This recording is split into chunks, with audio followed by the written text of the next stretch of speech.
소개 감사드리고요. 눔코리아 재팬의 지금 대표 맡고 있는 김영인이라고 합니다. 저희 기업 관련된 얘기는 일종의 케이스로서 후에 좀 설명을 드릴 텐데요. 시작 전에 간단하게 한 말씀드리면 저희 눔이라는 회사는 모바일로 이제 체중 감량하기 시작했던 회사고요. 휴먼 코칭하고 이제 인공지능 기술을 좀 결합을 해서 지금 체중 감량뿐만 아니라 다양한 분야의 좀 건강 관리를 도와주는 플랫폼 운영을 하고 있고요. 이 미국에서 회사가 처음 시작은 했는데 한국 분이 창업을 하셨어요. 그러다 보니까 이제 한국, 일본에도 지사를 꽤 일찍부터 운영을 좀 하고 있고 지금 한국, 일본, 미국, 그다음에 독일, 그다음에 영어 쓰는 대부분의 나라들 같이 좀 진행을 하고 있습니다. 오늘은 이제 라이프로그 데이터 분석의 활용을 조금 더 산업 측면, 기업 측면에서 말씀을 드리려고 하고요.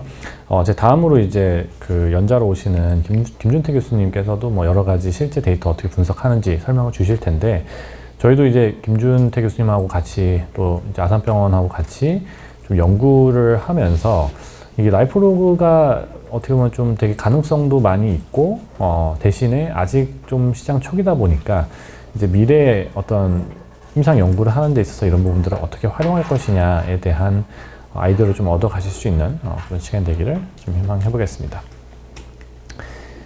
우선 라이프로그가 이게 딱 안 와닿으실 것 같아요. 그럼 이게 어떻게 시장에서 쓰이고는 있는 건지, 또 요즘 이제 워낙에 이 라이프로그를 모으겠다고 임상 연구를 하는 경우들이 좀 많아지고 있다 보니까 그런 연구를 위한 라이프로그들은 아마 조금 간접적으로라도 경험해 보셨을 텐데요. 실제 그럼 좀 체감할 만한 기업에서, 그러니까 기업에서 하고 있는 액티비티들이 뭐가 있는지를 좀 한번 보시는 게 좀 도움이 될 것 같습니다. 일단 첫 번째로 라이프로그라는 개념 자체가 지금 포괄하는 게 굉장히 좀 다양하죠. 그러니까 제 이름 자체에서도 알 수 있다시피 생활에서 모여지는 데이터들이고요. 이제 특히 임상연구적인 관점에서 봤을 때는 대부분의 이제 임상연구 데이터들이 병원에서 수집이 되죠. 그러다 보니까 굉장히 정형화된 형태로 수집이 되고, 그다음에 본인이 직접 리포팅을 하는 게 아니라 이 데이터 자체가 의료인에 의해서 또는 준의료인에 의해서 객관적인 형태로 이제 측정이 되고 수집이 됩니다. 그러다 보니까 그게 데이터로서, 특히 어떤 임상적 효과성을 입증하는 데이터로서의 가치를 좀 가지게 되는데요. 라이프로그 같은 경우에는 이제 소비자가 직접 그냥 일상생활에서 모이는 거다 보니까 이게 좀 영역이 굉장히 좀 광범위합니다. 그래서 본인들이 입력할 수 있는 거의 대부분의 데이터들이 라이프로그로 활용이 될 수가 있고요. 예를 들면 페이스북에 올린 글이라든지 또는 본인이 인스타에 올린 사진이라든지 이런 것도 광범위하게는 라이프로그라고 볼 수는 있습니다. 그러다 보니까 특히 헬스케어 분야에서 라이프로그를 활용하는 측면에서 이걸 어떻게 볼 거냐라고 했을 때 좀 쉬운 개념, 조금 더 광범위한 개념부터 점점 좁혀 들어가는 게 좋다고 보고요. 가장 좀 이제 큰 범위라고 볼 수 있는 게 이제 웰니스 영역이라고 볼 수 있을 것 같습니다. 이 웰니스라는 개념 자체는 사실 예전부터 계속 있어 왔죠. 웰니스라는 게 요즘 들어서 갑자기 생겼다라기보다는 이제 웰니스가 기존에 오프라인 기반으로 많이 진행이 되던 부분이 모바일 플랫폼이 보편화되면서 이제 이 모바일 웰니스 쪽으로 좀 확장이 되고 있다라고 보시는 게 맞을 거고요. 특히 모바일 웰니스로 왔을 때 차이점이 뭐냐라고 했을 때, 과거의 오프라인 기반의 웰니스는 예를 들면 명상원 같은 게 있을 수 있겠고요. 피트니스 센터에 가서 운동하는 게 있을 수 있겠고요. 좀 더 극단적인 예로는 단식원 같은 데 들어가는 것도 일종의 웰니스라면 웰니스로 볼 수 있는 영역이죠. 근데 지금 결정적인 차이는 오프라인 기반에서는 데이터를 모으기가 상당히 어렵다는 점이 하나가 있고요. 대신에 이제 모바일로 넘어오면서는 개입 자체가 다 기록으로 남기 때문에 이걸 어떤 임상적인 연구의 데이터로서 활용하기가 훨씬 더 용이해졌습니다. 그러다 보니까 이런 부분들이 라이프로그로서의 좀 활용 가치가 높아지지 않냐라는 보는 시각들이 있고요. 그리고 이 산업 자체로만 봤을 때 이 모바일로의 전환이 굉장히 중요한 이유는, 모바일로 전환이 되다 보니까 이 확장성이 굉장히 많이 담보가 됐습니다. 예를 들면 예전에 무슨 명상하는 그런 명상원 같은 거를 운영한다고 했을 때 뭐 지역별로 이제 운영할 수밖에 없고, 뭐 공간이 제한되니까 그 안에 몇 명이나 올 수 있냐가 제한이 되겠고요. 또 이거를 뭐 어떻게 확장할 것인가에 대한 부분이 굉장히 이제 시간과 인력을 많이 소모하는 거였다면, 이제는 앱 하나만 만들면 그걸로 뭐 몇천만 명, 몇백만 명이 동시에 쓸 수 있는 그런 상황이기 때문에 이런 확장성이 좀 많이 커지게 됐습니다. 그러다 보니까 이제 웰니스 마켓이 이제 그냥 웰니스 마켓이 아니라 메가 웰니스 마켓이다 라는 이제 이름들을 붙이기 시작했고요. 그 메가 웰니스 마켓의 대표적인 서비스들이 옆에 보시는 세 가지 제품입니다. 우선 왼쪽에 첫 번째로 보시는 제품은 이제 캄이라는 제품이고요.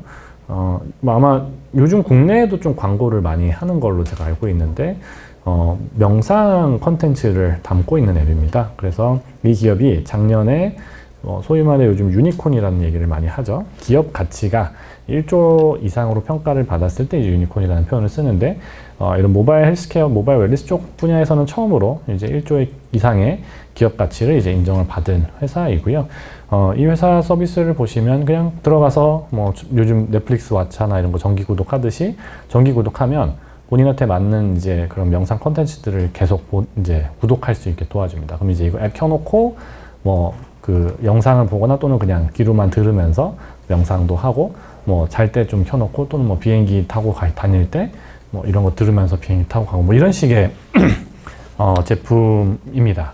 근데 기능상 뭐 이게 엄청나게 새롭다라기보다는 그만큼 컨텐츠를 충실하게 잘 구성을 했고 광고를 또 잘 해서 그만큼 많은 글로벌 사용자들이 이 제품을 쓰고 있다고 보시면 되겠고요. 그 다음에 이제 다음 저희 기업인데, 저희 기업 같은 경우는 뭐 작년이긴 하지만 세콰이어 캐피탈이라는 좀 유명한 벤처 캐피탈로부터 한 600억 정도 투자를 받았고요.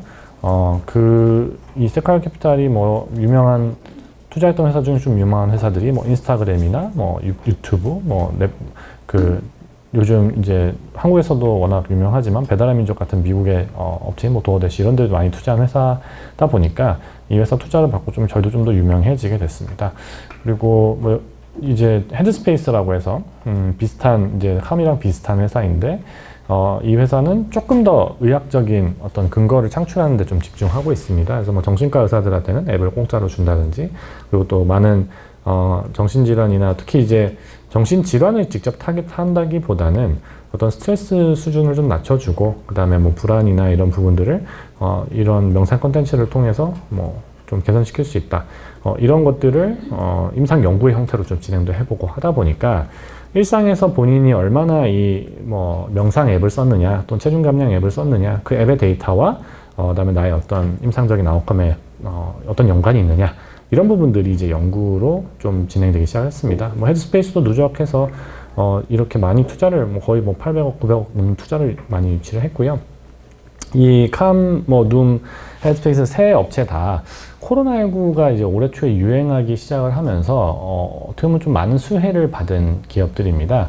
이제 코로나19 때문에 한국이야 그나마 뭐 사회적 거리 두기로 그쳤지만, 미국 같은 경우는 아예 락다운이 되면서 그냥 정말 막 밖에 나갈 수가 없다 보니까 집에서 그 가뜩이나 못 나가는 것 때문에 받는 스트레스를 이런 캄이나 헤드스페이스 앱으로 좀 관리를 하기 시작했고, 저희 눈 같은 경우도 워낙에 피트니스 센터나 어디 외부에 그런 영양 상담이나 이런 걸 받으러 갈 수가 없기 때문에 집에서 할 수 있는 이런 형태의 서비스로서 수요가 좀 급격하게 늘어나기 시작을 했습니다. 그래서 뭐 캄이나 헤드스페이스 둘 다 그 후에 사용자들이 아주 기하급수적으로 늘어나고 있고요. 또 투자도 더 받고 있고 뭐 그런 상황입니다. 이 사례를 제일 먼저 갖고 온 이유는 디지털 헬스케어라는 개념이 한 2015년도부터 좀 대두되기 시작을 했고, 당연히 라이프로그라는 개념도 그 디지털 헬스케어의 어떤 하나의 축으로서 굉장히 관심을 많이 받아왔었는데요. 문제는 그 라이프로그라는 부분을 기존의 헬스케어 산업에서 활용하듯이 병원에 온 사람들한테 줘서 하게 한다. 환자한테 뭐 예를 들면 핏빛 같은 거를 채워서 걸음걸이를 측정한다. 이런 식으로 이제 접근을 하다 보니까 워낙에 인식 자체가 이거 생각보다 막 돈이 되기 쉽지 않겠는데, 사업을 하기 쉽지 않겠는데 라는 인식들이 좀 있었습니다. 근데 이제 이런 부분들이 오가닉하게, 그러니까 좀 더 자연스럽게 소비자 시장에서 소비자들이 자기가 직접 돈을 내는 구조로 먼저 발전하기 시작한 게 좀 의미가 있었다고 보고요. 그게 한 작년 정도, 2019년 정도부터 이제 시장에서도 이거 좀 규모가 있네 라고 생각할 정도로 성장을 좀 하고 있습니다. 뭐 나중에 보여드리겠지만 저희 회사 같은 경우도 한 2017년도까지는 이렇게 매출이 크지 않았다가요. 2018년도를 기점으로 해서 매출이 굉장히 빠른 속도로 성장을 하고 있어서 이게 어떤 기존의 헬스케어 마켓에서 이런 라이프로그를 활용하는 비즈니스가 특히 웰니스 영역에서 되지는 않고 있었으나 이제 워낙 건강에 대한 관심이나 모바일 플랫폼의 어떤 확산이 일어나면서 본인 환자들이 또는 환자가 아닌 건강한 사람들이 본인 돈 내고 직접 이런 헬스케어 서비스를 이용하는 사례들이 늘어나고 있다. 이렇게 보시면 될 것 같습니다. 이제 조금 더 범위를 이제 어떤 질환군 쪽으로 넘어와서 이제 당뇨병에 있어서 예방 쪽으로 넘어가 보도록 하겠습니다. 뭐 마찬가지로 저희도 지금 당뇨병 예방 프로그램도 운영을 하고 있고, 이제 미국에는 오마다라는 회사가 이런 당뇨병 예방 프로그램 운영을 하고 있는데요. 이 좀 특이할 만한 사항이 2018년도 4월에부터 미국에서는 당뇨병을 예방하는 프로그램에 대한 수가를 지급하기 시작했습니다.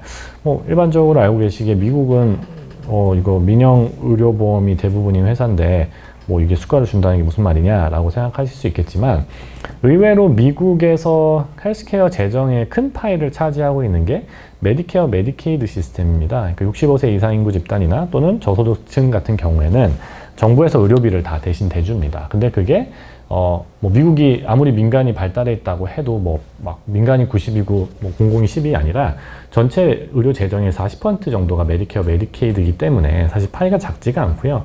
대신에 정부가 그거를 우리나라처럼 건강보험공단으로 직접 운영하는 게 아니라 그 각 또 보험사들한테 위탁해서 운영을 합니다. 그러니까 예산만 정부가 운영을 하고 실제 이거 뭐 지급할 거냐 말 거냐부터 어떤 거 지급해 줄 거냐라는 실제적인 어떤 직무 자체는 민간 보험사에 위탁을 합니다. 그래서 뭐 소위 말해 요즘 미국에서 좀 큰 회사인 뭐 에트나 같은 회사들이 그런 메디케어, 메디케이드 같은 거를 수주를 잘 하기로 좀 유명하죠. 그래서 그런 의미에서 지금 이거는 메디케어고요.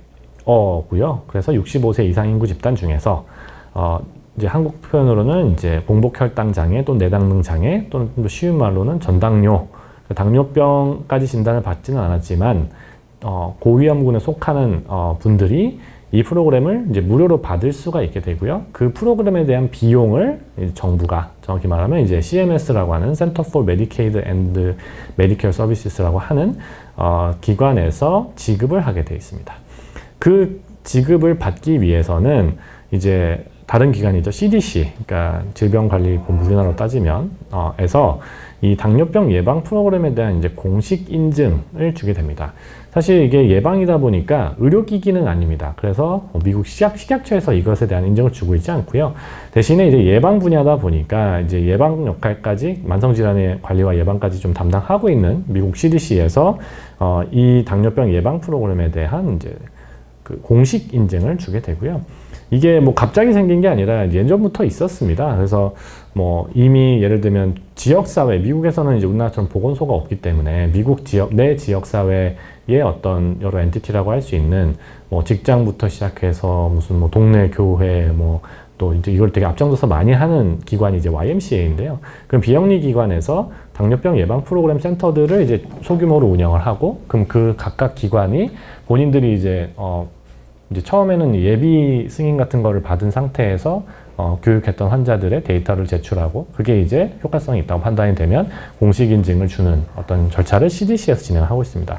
이걸 이제 매년 CDC에서 이거를 데이터를 검토해서 그 인증에 대한, 공식 인증에 대한 그 승인 여부를 계속 재평가하게 되고요.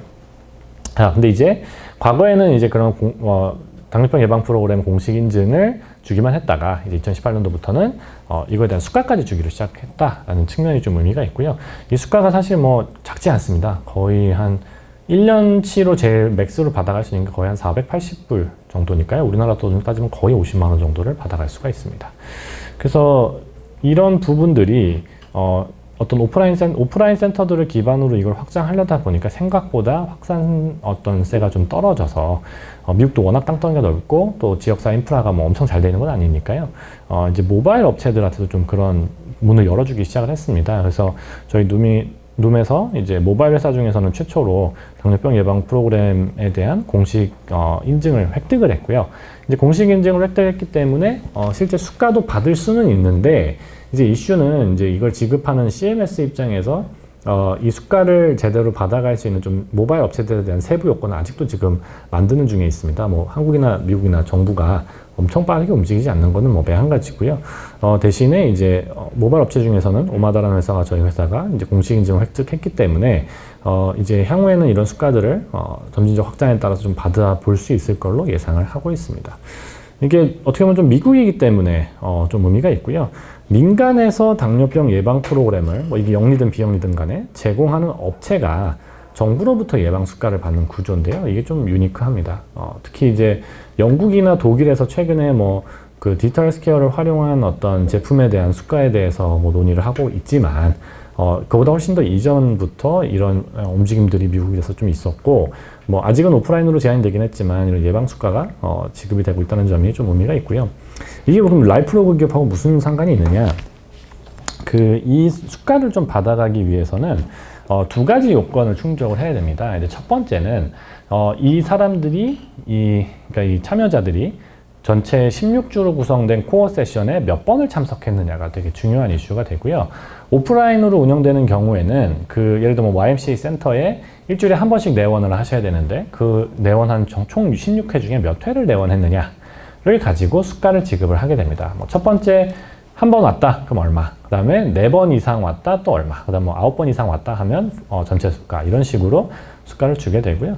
두 번째는 이제 체중에 대한 부분입니다. 이제 YMCA 센터 같은 데 와서 처음 체중을 측정하고 이제 프로그램을 종료했을 때 체중이 몇 퍼센트 감량이 되었냐, 기존 체중 대비 5% 이상 감량을 했으면 얼마, 뭐 9% 이상을 감량했으면 얼마, 이런 것들을 주고요.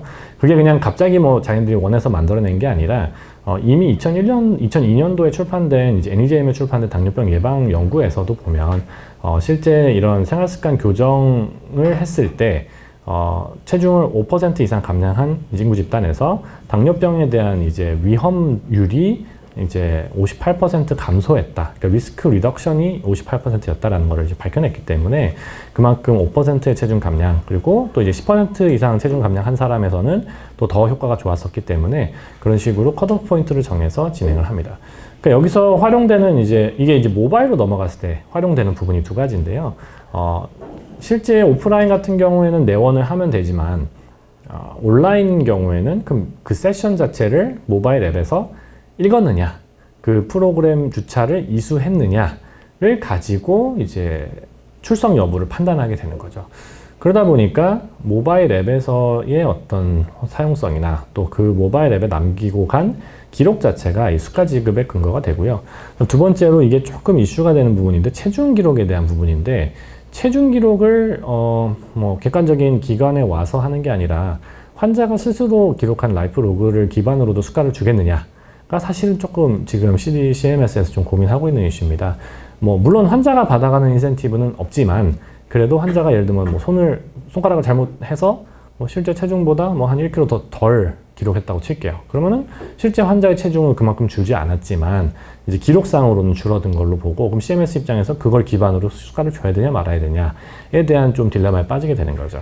그래서 지금 뭐 저희 같은 업체들끼리는 일종의 컨소시엄을 좀 결성을 해서 정부하고 그런 부분을 좀 협상을 하고 있는데, 저희가 주장하는 바는 두 가지입니다. 환자한테 인센티브가 안 가기 때문에 인정해도 좋다 이고요. 만약에 그걸 인정하기가 좀 어렵다면 두 가지 방법을 저희가 제안을 하는데, 첫 번째는 블루투스나 아니면 와이파이로 연결되는 이제 무선 체중계로 측정된 값. 그러니까 환자가 올라가기만 하면 자동으로 측정이 돼서 환자가 입력을 하다가 오타나 뭐 좀 더 오류를 낼 가능성을 좀 최소화시키는 형태로 한 값들에 대해서 인정해달라고 요청을 하고 있고요. 그것마저도 믿기가 어렵다고 한다면 뭐 이제 사용에 대한 부분, 몇 주 차까지 이수했느냐는 이제 모바일 앱상의 기록으로 대체하고, 체중 같은 경우만 뭐 어차피 지금 당뇨병 예방 프로그램을 지역마다 하는 데들이 있으니까 거기에 가서 체중을 측정한 값으로 인정을 받겠다, 뭐 그렇게까지 얘기를 좀 하고 있습니다. 다만 이제 이게 또 워낙에 정책적인 이슈다 보니까 이 사실은 당뇨병 예방 프로그램 인증을 법적으로 이제 예방 프로그램에 대한 수가를 법적으로 통과시킨 때는 이제 그 전 정권, 오바마 정권이었을 때였고요. 지금은 이제 트럼프 정권이다 보니까 또 가뜩이나 이 어떤 제도 자체가 오바마 케어를 위한 재원 확보를 위해서 이제 기존의 메디케이드나 메디케어에 대한 재정을 건전화하자는 취지로 시작을 했었기 때문에 뭐 역설적으로 이제 오바마 케어가 별로 중요해지지 않은 트럼프 입장에서는 굳이 이걸 뭐 더 확장해줘서 뭐가 의미가 있겠느냐 라는 좀 취지를 백악관에서 좀 갖고 있습니다. 그러다 보니까 이게 빠른 속도로 확장이 안 되고요. 또 두 번째로는 실제 이거는 좀 고민이 될 수도 있는 이슈가 좀 인정이 되는 게, 기존의 오프라인 센터는 물리적인 한계 때문에 한 센터당 이용할 수 있는 사용자 수가 상당히 제한될 수밖에 없었습니다. 뭐 실제로도 보면 뭐 1년에 많이 한 센터가 뭐 한 50명 이렇게 등록을 해서 수가를 받아가는 구조인데요. 뭐 저희 같은 경우에는 지금 워낙에 사용자들이 많고, 또 이제 지금 65세 이상 중에 전당뇨인 사람들이 미국 내만 해도 지금 8,400만 명이 지금 넘기 때문에, 뭐 저희가 그 중에 뭐 한 1%에만 광고를 돌리고 그 중에서 뭐 한 10%만 이거를 하셔도, 왜냐면 환자들은 공짜니까요. 이거를 만약 한다고 하면 지급해야 될 수가가 이제 도저히 감당할 수 없는 수준까지 늘어나게 되는 거죠. 그러니까 소위 말해 공급자 창출 수요가 정부에서 이거를 컨트롤할 수 있는 선을 넘어갈 가능성이 있다 보니까 이걸 섣불리 시행하지 않는 것도 좀 이유가 있습니다. 그래서 뭐 재원 확보뿐만 아니라 재원에 대한 어떤 예측이 좀 나와줘야, 또 저희 같은 업체들한테 뭐 1년에 최대로 받아갈 수 있는 게 얼마다 이런 식의 어떤 제한을 둔다든지 이런 부분들을 좀 지금 조율하고 있는 부분이어서 2018년도부터 이제 오프라인 수가를 받고 있음에도 불구하고 저희는 아직까지는 수가에 대한 부분이 구체화되는 중입니다. 아직도. 네, 그래서 그런 부분들을 이해하시면 좋을 것 같고요. 특히 이제 이런 부분들이 국내에서도 이걸 레퍼런스 많이 씁니다. 뭐 예를 들면 지금 저희도 지금 하나 어디 참여하고 있는 복지보건산업진흥원 쪽 사업이 있는데, 그쪽도 보면 이제 만성질환 관리를 하는 데 있어서 민간 프로그램이 어떤 식으로 활용이 돼야 되고, 그걸 이제 1차 의료기관하고 어떻게 연결을 시킬 거냐, 뭐 이런 내용들을 좀 하고 있는데요. 그런 부분들도 이제 이런 이슈랑 비슷한 고민들을 하게 됩니다.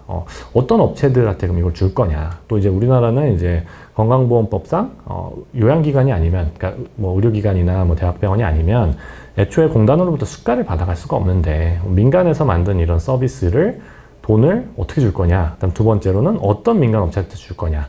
뭐 이게 오프라인, 예를 들면 하드웨어가 아니기 때문에 뭐 어떤 한 업체를 입찰해가지고 선정하는 게 중요한 게 아니라, 환자들이나 이제 고위험군 인구 집단에서 얼마나 다양한 제품들에 대한 접근성을 확보할 수 있겠느냐, 이런 이슈가 또 있습니다.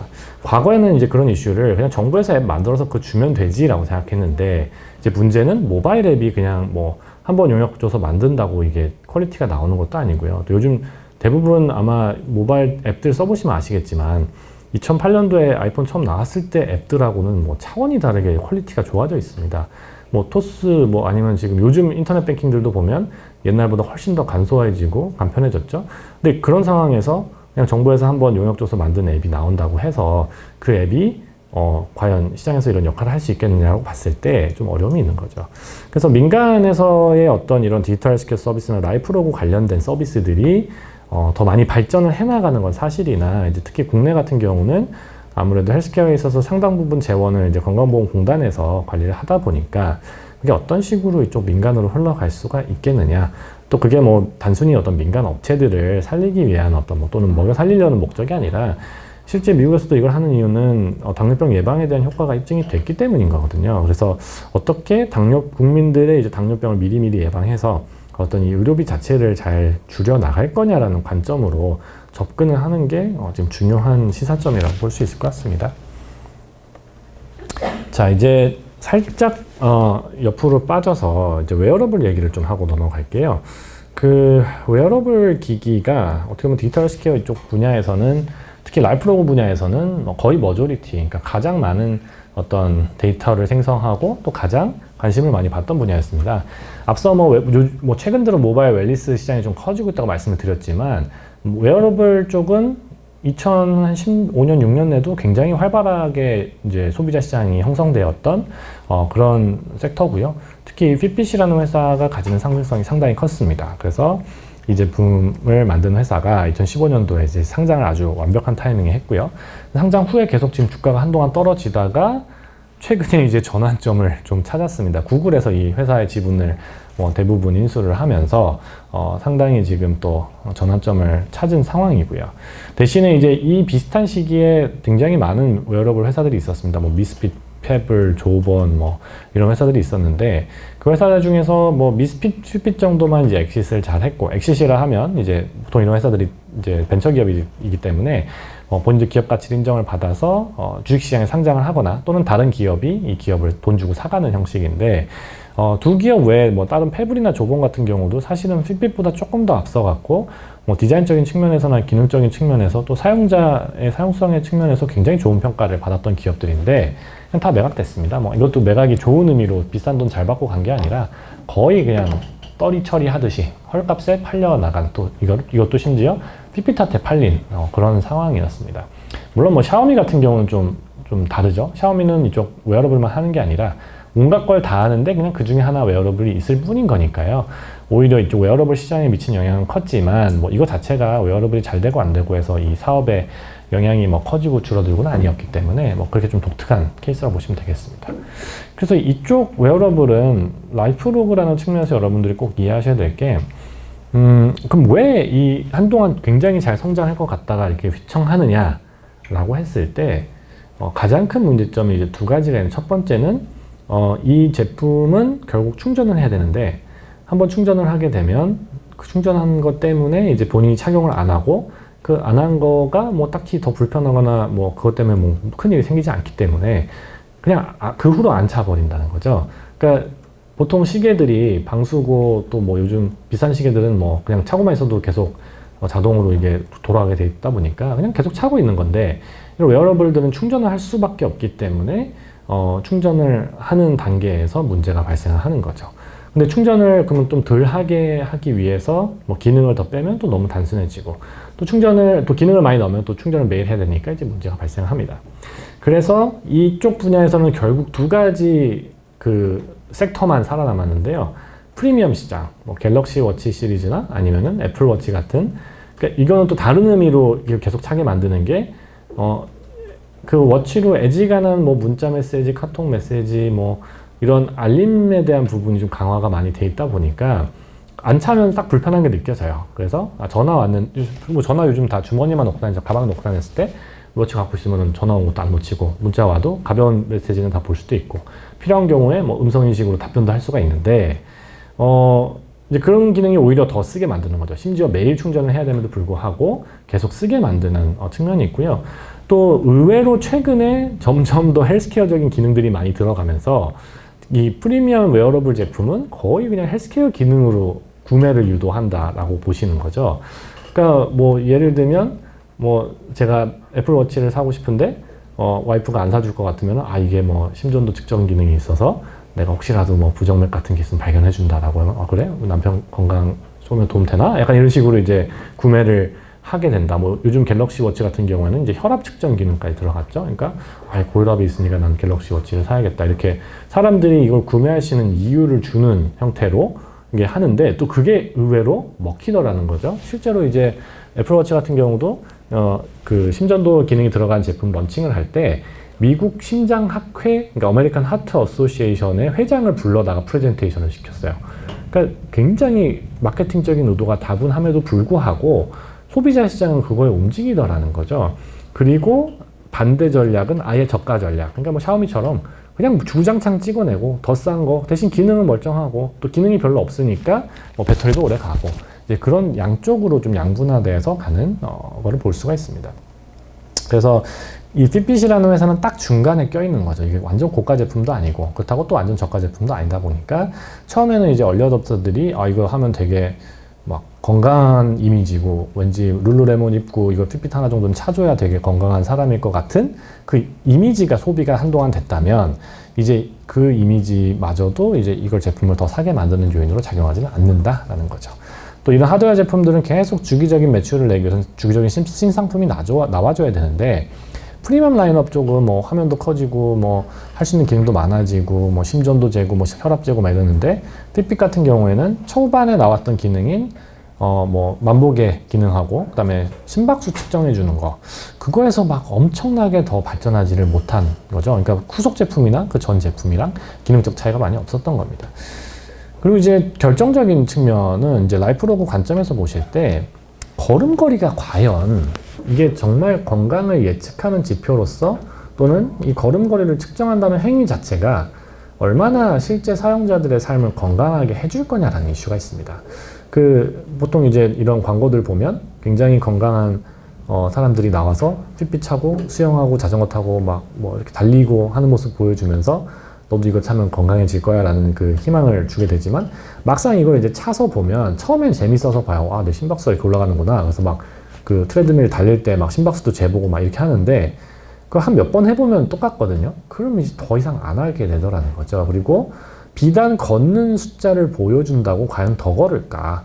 그러니까 여기에 대한 보상이나 여러 가지 어떤 행동을 변화시키는 메커니즘들이 들어가 있지 않다 보니까 이거를 더 쓰지 않게 되는 거죠. 그러니까 결과적으로 헬스 아웃컴이 개선되느냐가 좀 미지수다라는 측면이고요.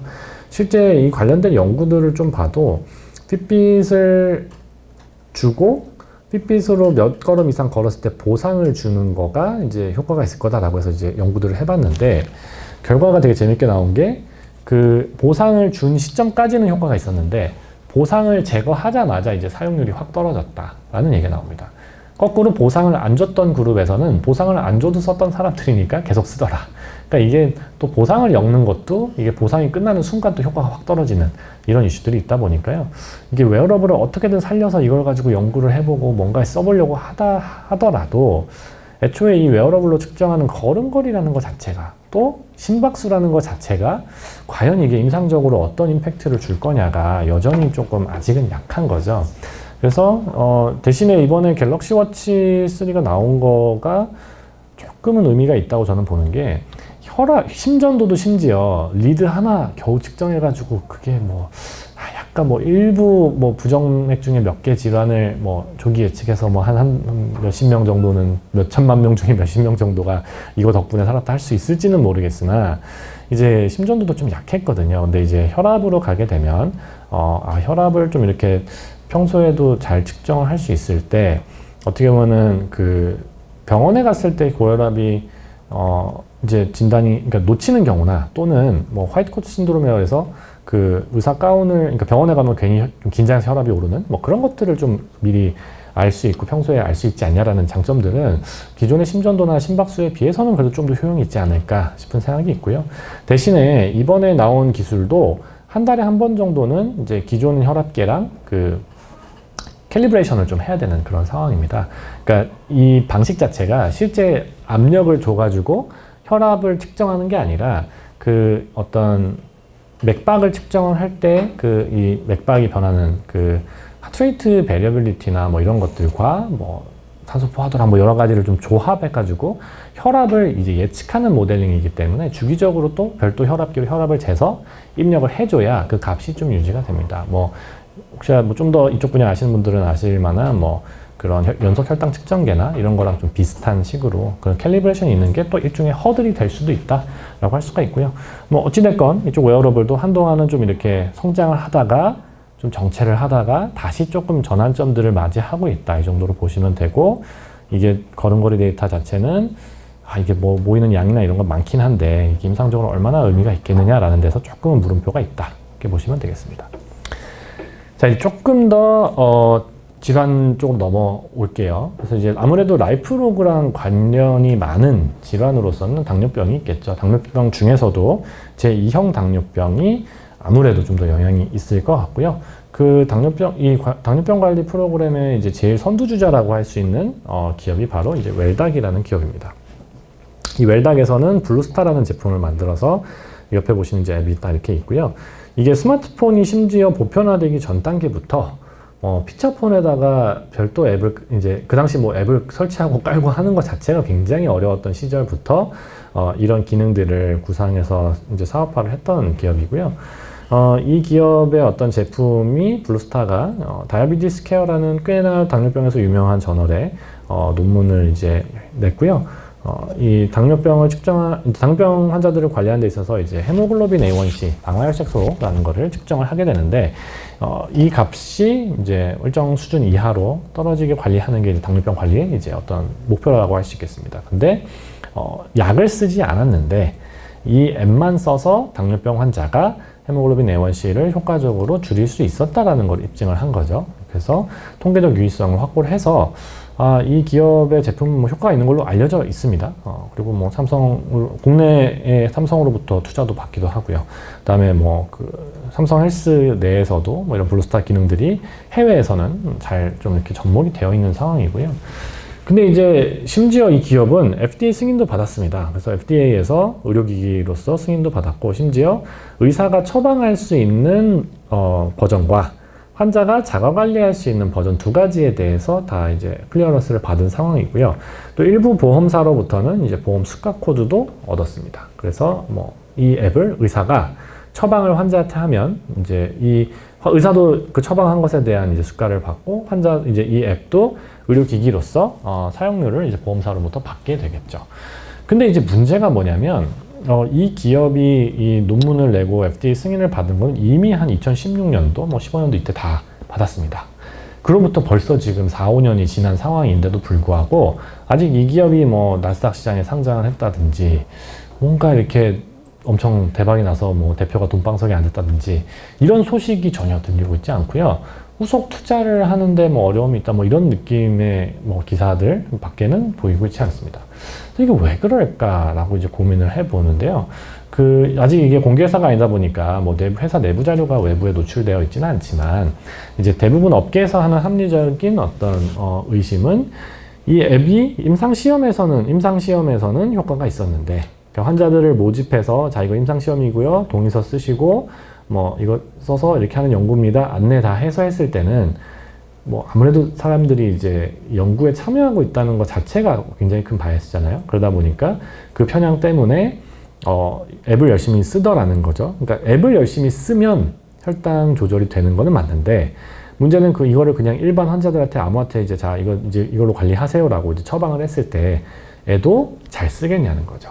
아까 웨어러블도 배터리 충전하다가 안 쓰는 마당에 이 앱은 이제 보시면은 이제 혈당을 기록을 하면 혈당 기록한 거에 따라 뭐 피드백도 주고, 그 다음에 뭐 이게 값을 패턴 분석해서 보여주기도 하고, 뭐 교육 자료들도 뭐 엄청나게 많이 주고, 또 이 리포트를 뭐 의사한테 보내줄 거냐, 뭐 에듀케이터 보내줄, 뭐 굉장히 다양한 기능이 있음에도 불구하고 결국 환자가 안 쓰면 장땡이라는 거죠. 그러니까 환자가 쓰면 효과가 있지만 안 쓰면 효과가 없다.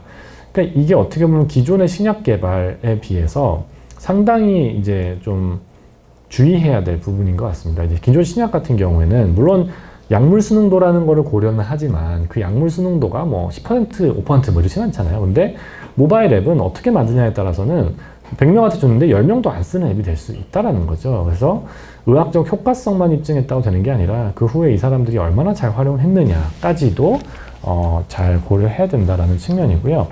이 서비스와 유사하지만 좀 다른 회사를 하나 소개를 드리겠습니다. 이 기업은 마이슈가라는 회사고요.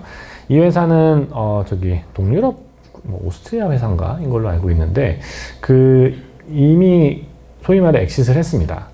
로슈라는 굉장히 큰 글로벌 다국적 제약사에 인수가 됐고요.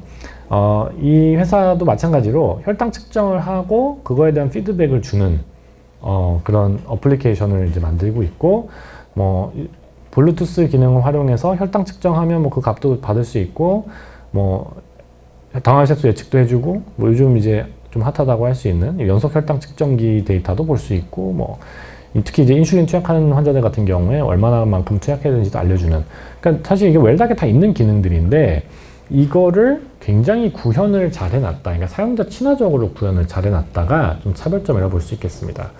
그리고 되게 중요한 측면 중에 하나가, 이 제품은 어떻게 보면 아까 제품하고 좀 딱 첫 번째 화면부터가 다르죠. 그러니까 아까는 보면 막 글씨가 많아요. 이렇게 막 엄청 막 글씨 많고 설명 되게 의학적으로 친절하지만 굉장히 길게 잘 해주는 뭐 이런 상황인데, 뭐 딱 보면 직관적으로 글씨도 별로 없고 숫자만 몇 개 딱 있고, 그러니까 되게 어떤 환자들의 사용성이나 그래도 좀 하루라도 더 들어와서 보게 만드는 역할을 한다는 거죠. 그리고 이제 앞선 제품 같은 경우는 의학적 효과성, 그러니까 이 제품이 과연 당화혈색소를 줄여줄 수 있을 것이냐 라는 측면에서 좀 효과성을 입증하기 위해 노력했다면, 이 앱 같은 경우에는 되게 재밌는 게, 로슈로부터 인수되기 전 단계부터 이제 투자를 받고 뭐 파일럿 같은 걸 했었습니다. 근데 이제 로슈 같은 경우에 글로벌 제약사지만 그 로슈의 한 큰 비즈니스 중에 하나는 이제 당뇨병 쪽에서는 혈당 측정기를 만들고 있습니다. 그래서 손가락 찔러서 피를 내서 그걸로 이제 혈당이 얼마나 되는지 수치를 측정하는 아큐책이라는 브랜드를 갖고 있는데, 그쪽 브랜드하고 이 제품을 연동을 시켜가지고 환자들한테 줬더니 실제 환자들의 혈당 측정 횟수가 늘어난 거를 이제 파일럿으로 본 거죠. 이거 심지어 논문도 출판 안 돼 있습니다. 왜냐면 논문 출판할 필요가 없죠. 왜냐면 비즈니스적인, 그러니까 제약사 입장, 그러니까 이 로슈 입장에서는 환자들이 혈당 측정기를 더 많이 쓰면 많이 쓸수록 혈당 측정할 때마다 일회성으로 소비되는 스트립이 있는데 그 스트립을 더 많이 팔 수 있으니까 회사 매출이 오르는 거죠. 그리고 혈당 측정을 잘 하면 더 많이 할수록 환자들이 더 자가관리 잘 된다는 것은 뭐 이미 여러 논문을 통해 밝혀져 있다 보니까 굳이 본인들이 이 앱을 써서 몇 퍼센트 스트립 처방, 그러니까 더 활용도가 늘어나는지를 굳이 논문을 쓸 필요가 없습니다. 네, 뭐 이건 뭐 비즈니스적으로 이미 돈이 들어오는데 못하러 이걸 논문을 쓰겠냐는 거죠. 오히려 대외비로 본인들의 그냥 뭐 비밀 데이터로 지키고 있는 게 낫죠. 그러니까 그렇게 실제 눈으로 이게 우리 비즈니스에 도움이 되는구나를 봤기 때문에 로슈는 마이슈가를 그냥 인수를 해버렸고요. 또 이 앱 자체가 워낙에 보시면 글씨가 적으면 적을수록 글로벌 확장이 쉽겠죠. 네, 뭐 예를 들면 뭐 기능이 많고 또 그 기능별로 막 텍스트가 많으면 그거 다 일일이 번역하고 또 이게 각 국가의 어떤 규제를 통과하기 쉽지가 않은데, 심지어 얘네들은 FDA 승인도 안 받았습니다. 받을 필요가 없어요. 왜냐하면 환자들이 자가관리할 때 그냥 도움을 받는 앱이기 때문에 뭐 이거를 굳이 의료기기 승인도 안 받아도 쓰는 게 전혀 문제가 없습니다. 제약사에서 복약을 도와주는 용도로 주는 일종의 환자 서포트 앱이기 때문에 국내에서도 이런 경우는 식약처에서 이걸 의료기기로 보고 있지 않고요. 오히려 이제 페이션 서포트 툴로 보고 있기 때문에 그런 규제를 넘을 필요도 없고, 그러니까 바로 비즈니스가 가능하니까 인수가 된 거죠. 자, 그래서 이제 마지막에 J&J를 써놨는데, 이게 어떻게 보면 지금 글로벌 제약사들이나 또는 당뇨병 관련된 기기를 만든 회사들이 전략을 어떤 식으로 풀어가는지를 또 간접적으로 볼 수가 있습니다. 그러니까 이 라이프로그를 활용해서 환자들이 본인들이 직접 측정한 당뇨 혈당값, 뭐 CGM도 어떻게 보면은 라이프로그라 볼 수 있겠죠. 이런 라이프로그들을 더 잘 할 수 있게, 잘 기록할 수 있게 도와주고 그 라이프로그에 의미를 잘 부여해서 본인들 비즈니스 더 키워가겠다는 거죠. J&J도 이런 식으로 굉장히 혈당 측정기를 많이 만들던 회사였는데 이 회사가 당뇨 사업을 거의 뭐 매각하다시피 했습니다. 그러니까 그 아예 사모펀드에 팔아버렸는데요. 당뇨병 환자는 계속 늘어나는데 혈당 측정기 시장은 계속 줄어드는 그런 판국이었거든요. 그러다 보니까 로슈 같은 경우는 오히려 더 전략적으로 우리 혈당 측정하는 것 자체에만 집중하는 게 아니라 더 확장을 해서 환자의 어떤 좀 더 홀리스틱한 당뇨병 관리 경험을 제공하자라는 의미로 이런 회사도 인수를 해서 나눠주고 이런 액티비티들을 하고 있다면, 어떻게 보면 J&J 같은 경우에는 그냥 이쪽 사업을 접는 걸로 포기를 한 상황인 거죠. 그래서 이제 앞으로 이렇게 글로벌 제약사나 특히 이제 요즘같이 신약 개발이 좀 어렵고 뭐 표적 항암 치료제 이런 굉장히 좀 아주 좁지만 깊은 분야로 지금 제약사들이 그 신약 개발 파이프라인을 지금 가져갈 수밖에 없는 상황에서 기존에 이제 좀 제네릭으로 풀리거나 또는 좀 더 다양한 이제 인구 집단을 대상으로 하는 이런 질환 카테고리를 갖고 있는 제약사들 입장에서는 이런 환자 서포트 툴이나 또는 새로운 이런 라이프로그와 관련된 디지털 헬스케어 기술을 접목해서 비즈니스를 풀어가는 게 의미가 있을 걸로 보고 있고요. 그래서 디지털 헬스케어 초반에는 뭐 소비자들이나 또는 뭐 보험사들이 조금 관심을 가졌다면 이제는 이제 글로벌 제약사들이나 의료기기 회사들도 점점 관심을 가지고 있고요. 예전부터 관심이 없던 게 아니라 예전에는 어떻게 했냐면 직접 다 만들었어요. 뭐 노바티스 같은 경우에는 아예 본인들 앱만 모아놓은 앱스토어를 운영할 정도였으니까요. 굉장히 직접 이걸 만들려고 하다가 막상 만들어 보니까 앞선 웰닥의 사례처럼 우리가 이거 뭐 앱을 만들어 본 것도 아니고 모바일 세대에 익숙하지도 않은데 우리가 직접 만드는 거는 좀 어렵다. 그러니까 차라리 이렇게 잘 만드는 애들한테 투자도 하고 잘 만드는 회사들을 인수해서 우리가 이걸 가져가자라는 쪽으로 전략이 지금 바뀌어가고 있습니다. 유사하지만 조금은 다른 영역을 좀 보겠습니다. 뭐 아주 최신 뉴스입니다. 지난달에 아마 지난달 말에 이번 달 초에 하여튼 나온 뉴스라 굉장히 사실 핫한 내용인데요. 이 마찬가지로 당뇨병을 타깃하는 업체 중에 리본고라는 업체가 있습니다. 이 리본고라는 업체도 앞서 말씀드린 뭐 웰닥이나 이제 이런 마이슈가처럼 당뇨병 환자들의 어떤 자가 관리를 돕는 서비스를 하고 있고요. 이 회사는 사실은 작년 초에가 재작년 말인가에 이미 상장을 했습니다. 그래서 이 회사는 이제 어떤 임직원 건강관리 또는 뭐 보험사의 어떤 건강관리 측면에서 당뇨병을 관리하는 프로그램을 납품하던 회사였어요. 그래서 뭐 웰닥이나 이런 데 비해서는 매출도 좀 있고 뭐 어느 정도 규모가 있는 회사였는데요. 이 회사가 텔라닥이라는 회사에 인수가 됩니다. 텔라닥은 여러분들 뭐 아마 들어보셨을 텐데 미국의 최대 규모의 원격 진료 회사입니다. 그래서 텔라닥이라는 회사가 최근에 리본고를 이제 인수를 했고요. 그러니까 뭐 얘네들 서로 뭐 자기네들 비등비등한 사이즈인데 뭐 지네들끼리 인수해서 어떻게 할 거냐라고 보시는 분들도 있을 텐데 뭐 상대적으로 텔라닥은 2015년도 아까 그 핏빗이 상장했을 때 이제 그때 상장을 비슷한 시기에 했는데 핏빗이 상장하고 계속 주가가 좀 많이 떨어지던 상황에서 오히려 텔라닥은 매년 주가가 계속 잘 오르는 상황이었습니다. 이제 미국 내 원격 진료는 워낙에 수요도 있고 또 우리나라처럼 의료 접근성이 뛰어나지 않다 보니까 뭐 굉장히 건강하게 잘 성장을 하고 있었는데요. 최근에 그 코비드 때문에 두 회사 모두 굉장히 판매량이 많이 늘어났습니다.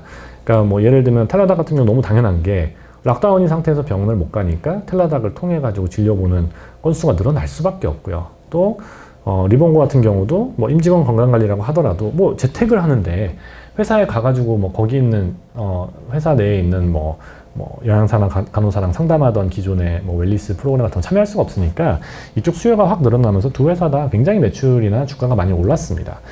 근데 다만 두 회사가 이런 식으로 규모가 커지다 보니까 이제 어떤 서로 니즈를 느꼈을 거다라고 지금 예측을 하냐면 텔라닥 같은 경우에는 이제 지금 기존의 텔라닥이 지금 커버하고 있는 질환들이 보면 단순 질환이나 또는 뭐 정신건강 관리 이런 거에 조금 초점을 맞추고 있습니다. 그래서 뭐 예를 들면 미국 같은 경우는 응급실 가는 비용이 너무 비싸니까 좀 배가 아픈데 아니면 뭐 피부에 뭐 두드러기 났는데 이거 당장 어떻게 해야 되겠는데 이런 부분들을 주로 이제 텔라닥을 써서 진료를 받던 상황인 거죠. 그러니까 어떻게 보면은 질환에 대한 그러니까 환자들의 수요에 따라서 이 전체적인 그 소비 자체가 이루어지기 때문에 기업 입장에서는 뭐 좀 그냥 보험같이 이렇게 넣어두는 거지 뭐 이거를 가지고 뭐 비즈니스를 좀 자체적으로 키워가거나 하기가 좀 쉽지가 않은 거죠.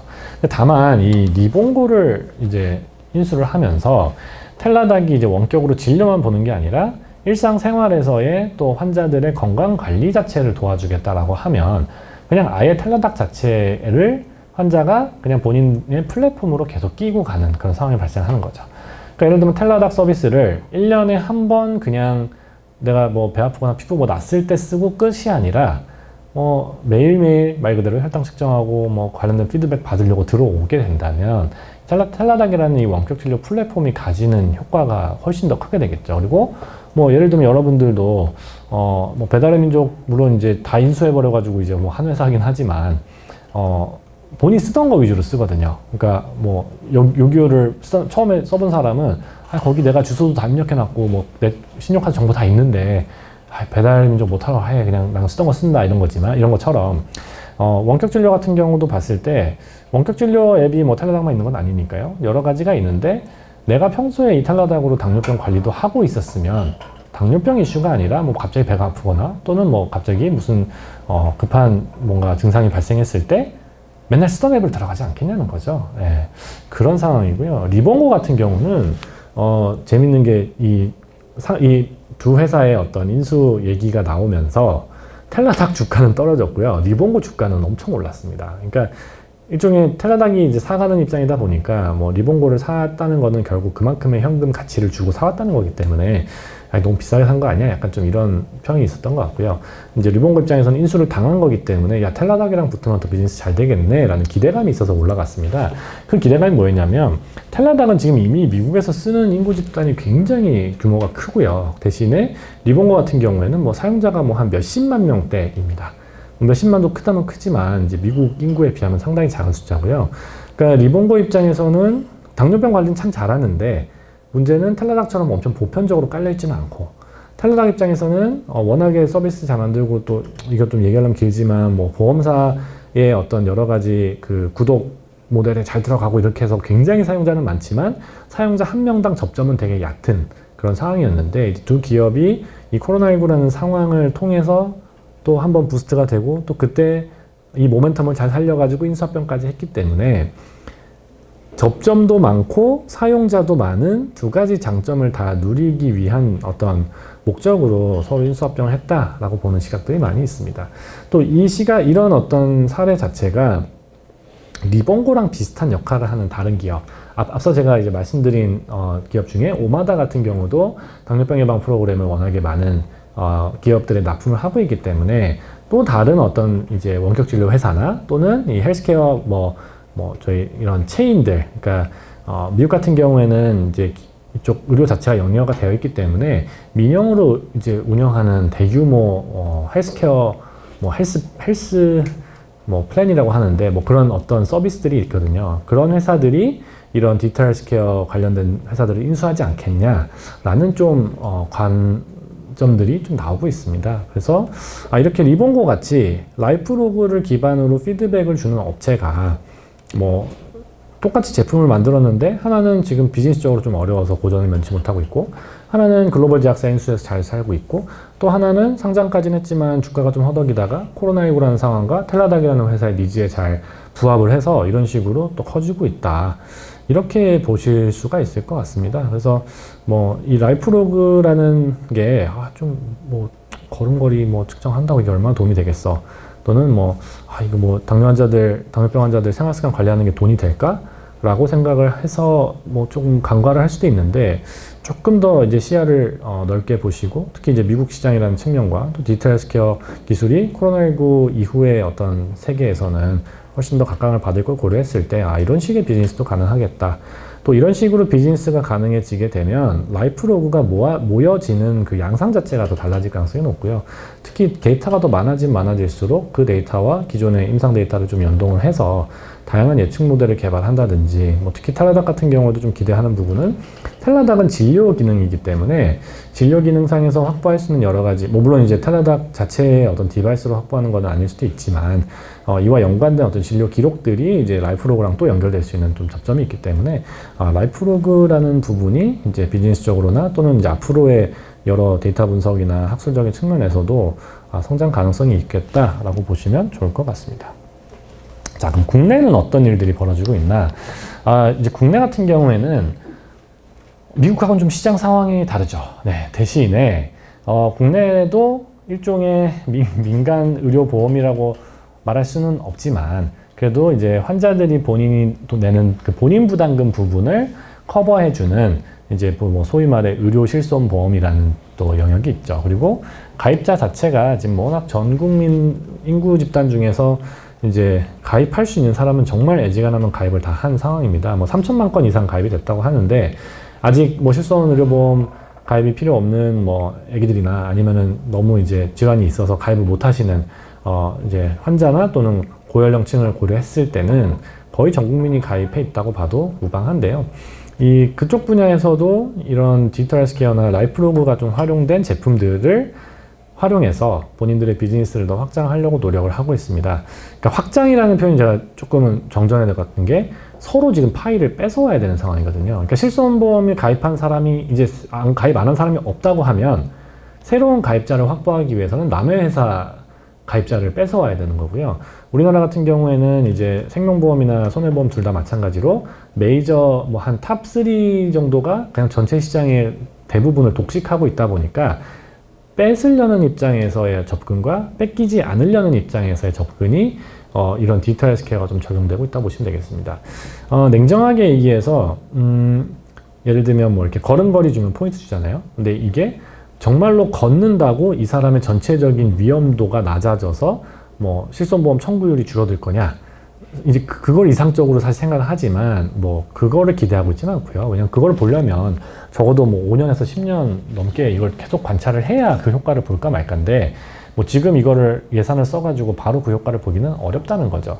대신에 이제 이게 어떤 식으로 활용이 되냐면, 걸음걸이가 그러니까 걸었을 때 걸음만큼 포인트를 주는 이 제도를 잘 활용하는 사람들의 특성을 구분할 수 있다는 장점은 있습니다. 그러니까 예를 들면 건강 포인트를 많이 쌓은 사람은 그만큼 더 건강한 사람일 확률이 높다라는 거고요. 예를 들면 제가 뭐 여기 나온 회사 중에 좀 큰 회사들, 뭐 삼성화재나 현대생에서 보험을 갖고 있다 칠게요. 근데 내가 열심히 걸어서 포인트를 쌓는데 그 포인트를 보통 뭘 하게 해주냐면 보험료를 할인해 주죠. 근데 그 보험료를 할인해 주면 이제 어떤 효과들이 있냐면 다른 이제 좀 영세한 보험사들에서는 싼 보험료를 강조해서 이제 비싼 보험료 내고 있는 큰 회사들의 사용자들을 뺏어오려고 하죠.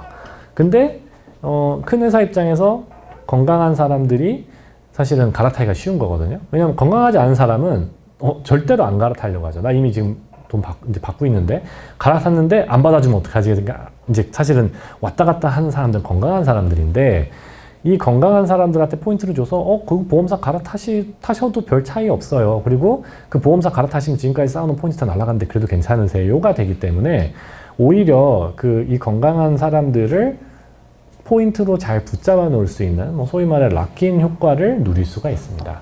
그러니까 이게 뭐 어떻게 보면 되게 논리적으로는 되게 그럴싸해 보이죠. 근데 뭐 실제로 이게 보험사 입장에서 그랬는지 안 그랬는지는 뭐 보험사 내부 정보니까 보험사에서만 알겠지만 적어도 보험사들에서 이쪽 분야를 계속 확장하는 이유는 그만큼 고객들을 더 붙잡으려고 노력하기 때문인 거고요. 두 번째로 이런 서비스들이 사실은 좀 이제 기존 고객들을 좀 생소할 수가 있는 게 보험사 여러분들 연락해 보시는 경우는 두 가지밖에 없어요. 그러니까 내가 보험금을 타가야 될 때 또는 뭐 내가 뭔가 그러니까 거꾸로 보험사에 연락이 오죠. 보험료를 안 내면 보험사에 연락이 오겠죠. 그런 식으로 계약과 관련된 내용이 없을 때는 좀 접점이 없습니다.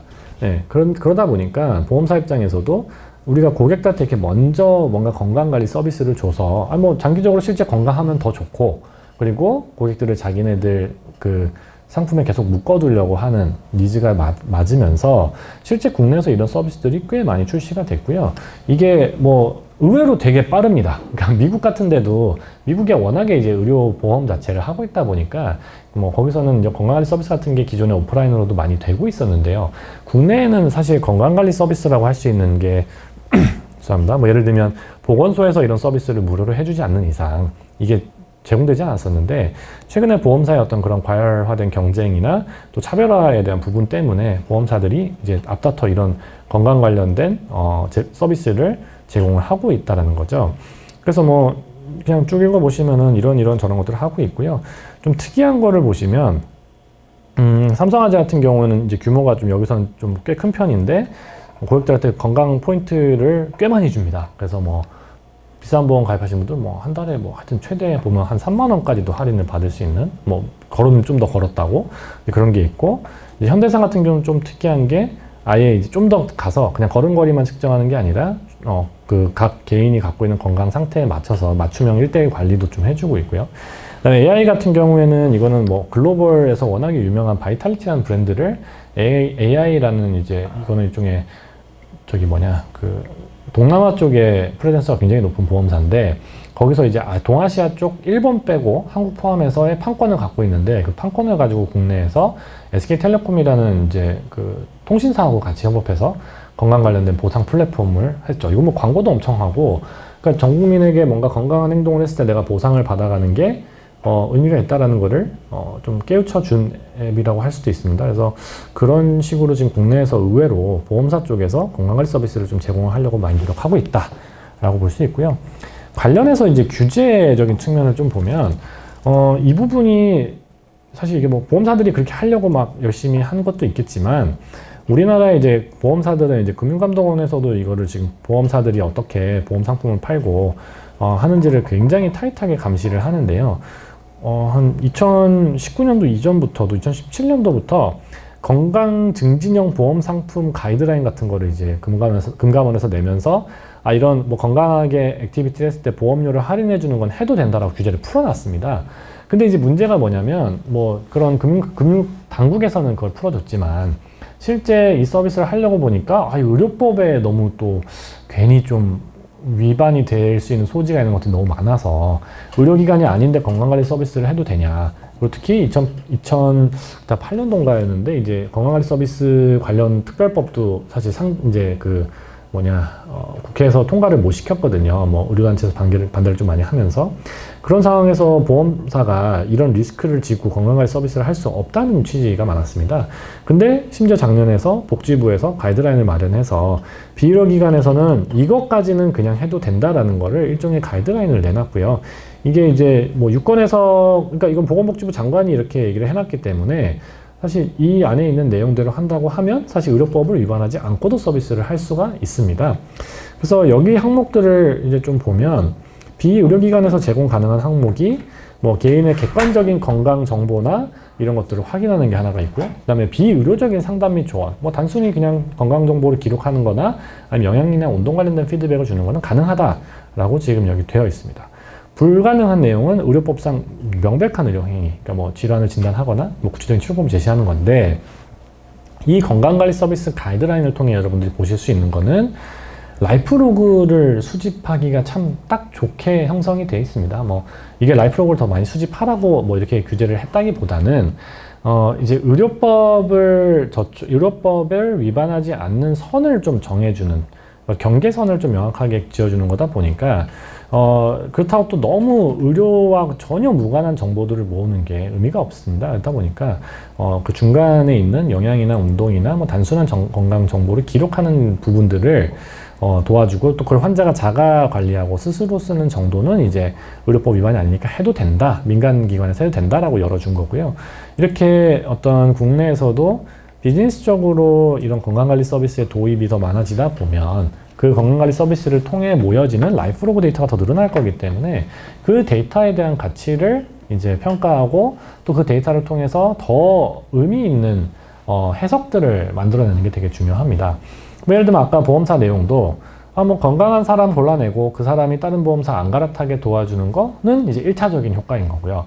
2차적인 부분은 진짜 예를 들면 우리가 이 사람들 걷는 거랑 이 사람들의 실제 그 위험률 데이터를 보니까 확실히 잘 걷는 사람들이 그래도 진짜 건강하더라라는 거를 조금 시간이 지나서 파악을 하게 되면 그 다음부터는 거꾸로 열심히 걷게 만들 수도 있는 거거든요. 뭐 보상을 더 늘려서 열심히 걷지 않는 사람들을 더 걷게 만들면 뭐 더 건강해지지 않겠냐라는 이제 것까지 이제 이어질 수가 있기 때문에 이게 단순히 그냥 마케팅적인 목적으로만 활용되고 끝날 뿐만 아니라 조금 더 의미 있는 액션으로 이어질 수 있지 않겠냐라는 가능성을 좀 보고 있습니다.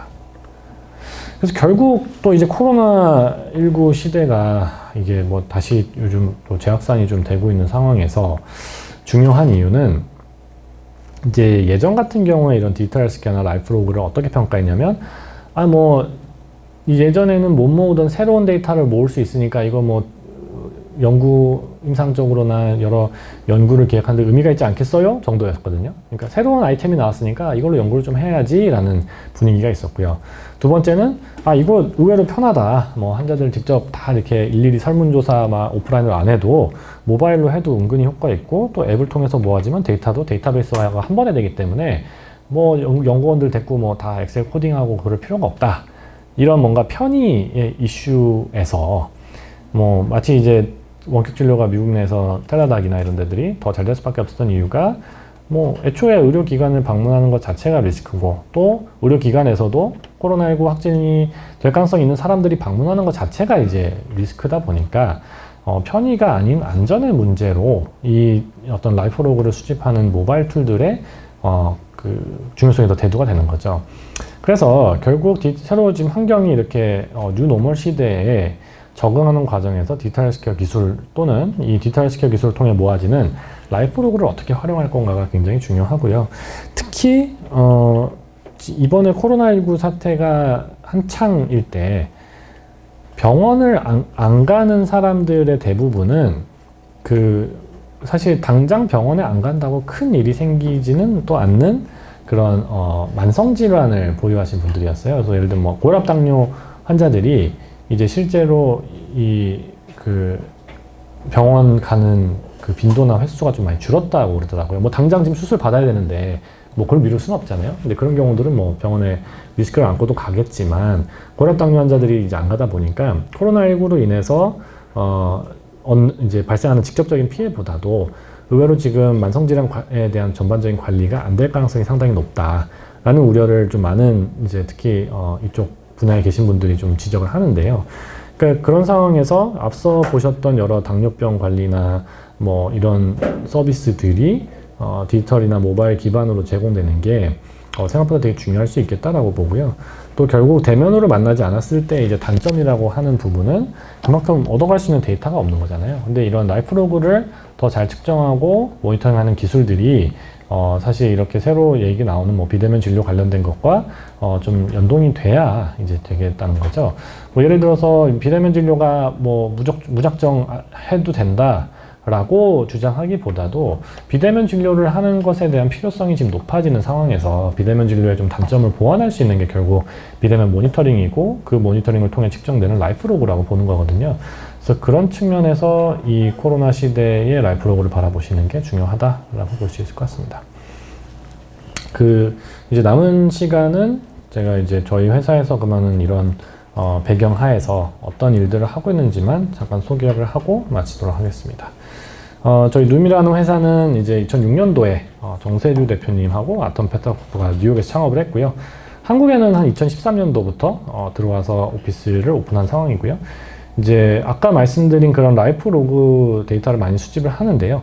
그걸 수집할 때 그냥 뭐 앱만 써서 수집하는 게 아니라 저희가 휴먼 코치, 실제 사람이 서비스를 하는데 그 사람이 더 서비스를 많은 사람한테 할 수 있도록 인공지능 기술을 좀 붙이고요.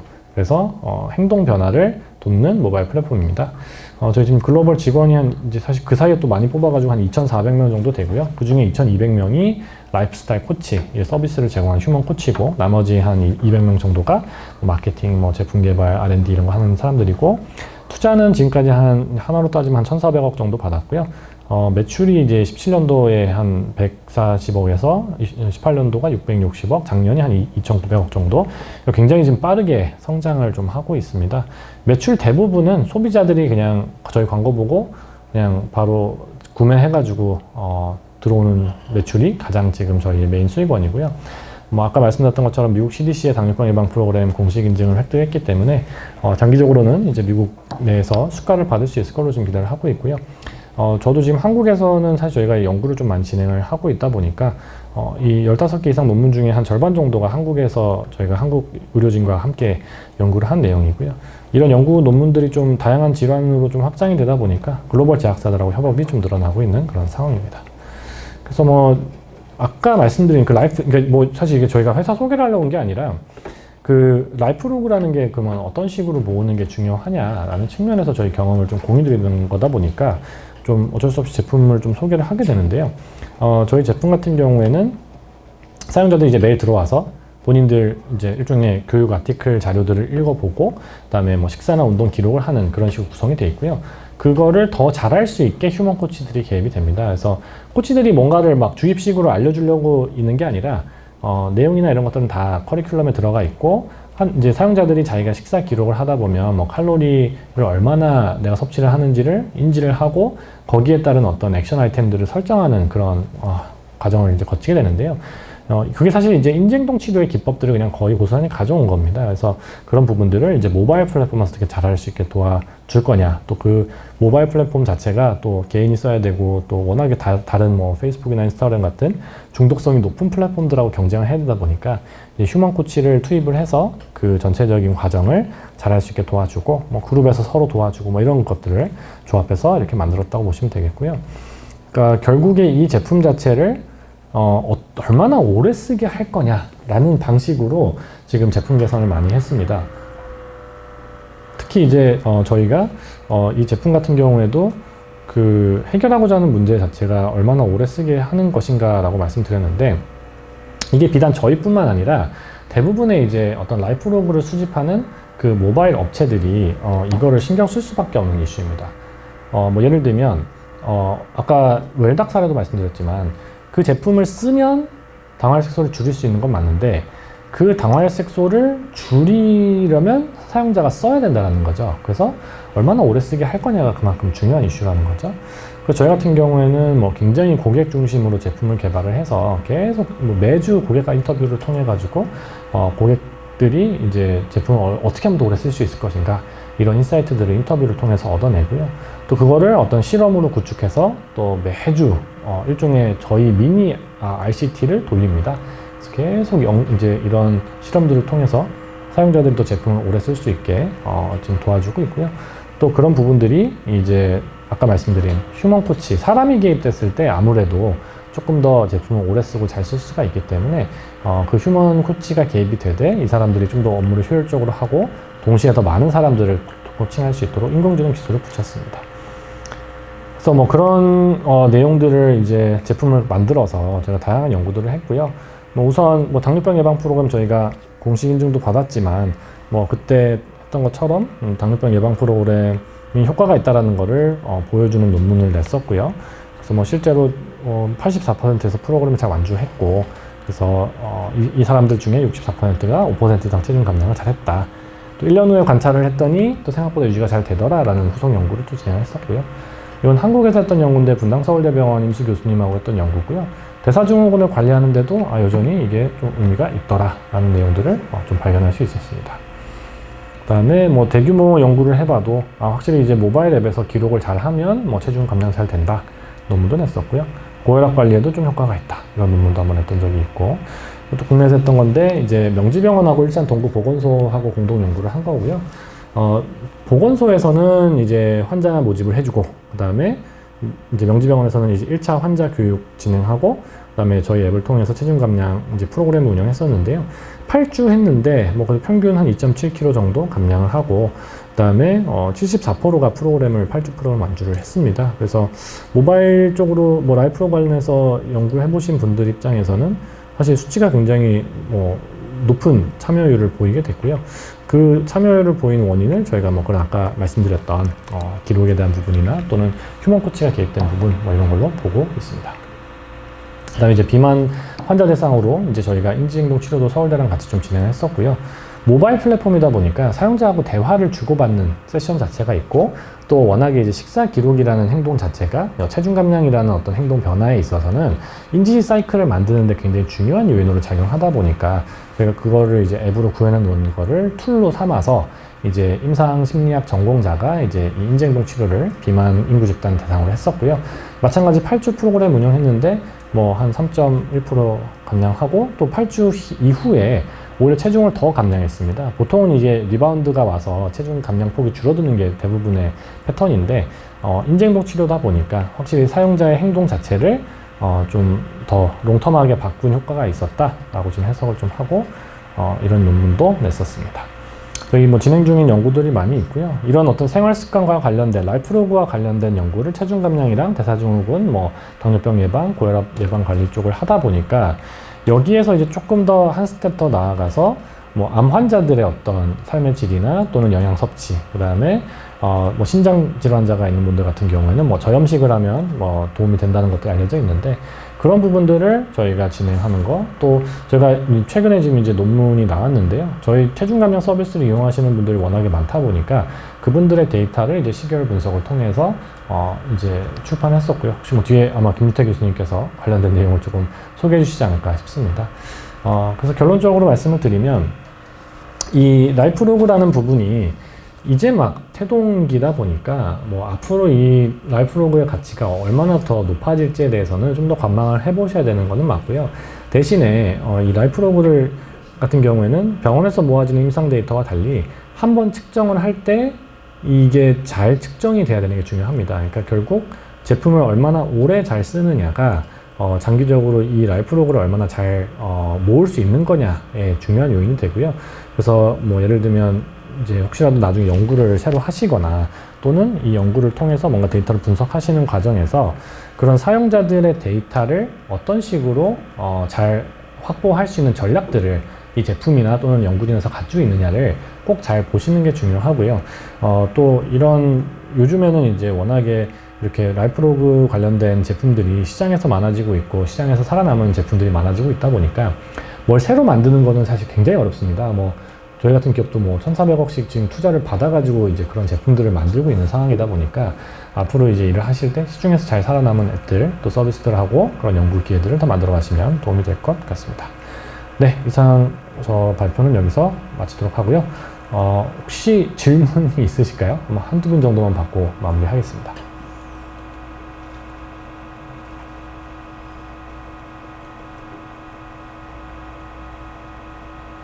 네, 없으시면 여기서 마무리하고요. 네, 경청 감사합니다.